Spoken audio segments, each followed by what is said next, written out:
ఇప్పుడు అభిషేక్ని ఏం చేయాలి? అంచనాలకు తగ్గట్టుగా ఏమాత్రం ఆడట్లేదు కదా. సో అలాంటప్పుడు అభిషేక్ని ఫైనల్లో సైతం ఇంకొక ఛాన్స్ ఇచ్చి కొనసాగించాలా, లేకపోతే తీసేయాలా? సరే తీసేయాలని అనుకున్నారే అనుకుందాం. ఏ స్థాయి పర్ఫార్మెన్స్ ఆశించి అభిషేక్ని అక్కడ ఉంచారో ఆ స్థాయికి తగ్గ రిప్లేస్మెంట్ కూడా ఉండాలి కదా. అలా ఎవరున్నారు? అది కూడా పాయింట్ అవుతుందిగా. ఇంకొకటి, సహజంగా క్రికెట్లో ఒక సక్సెస్ఫుల్ టీం సక్సెస్ఫుల్ జర్నీ చేస్తున్నప్పుడు దాన్ని డిస్టర్బ్ చేయరు. సో అందుకని తిరిగి మళ్ళీ అభిషేక్నే కొనసాగిస్తారా?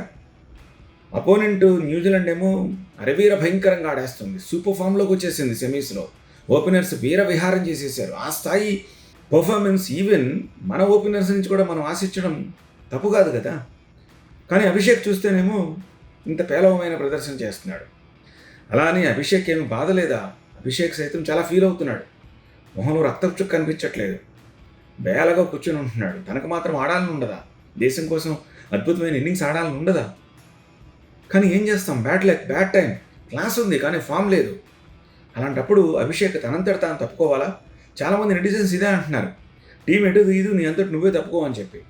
సో ఇప్పుడు అభిషేక్ తనంతట తాను తప్పుకోవాలా?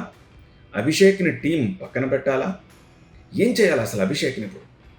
లైక్ చేసి కమెంట్ రాస్తూ షేర్ చేయండి.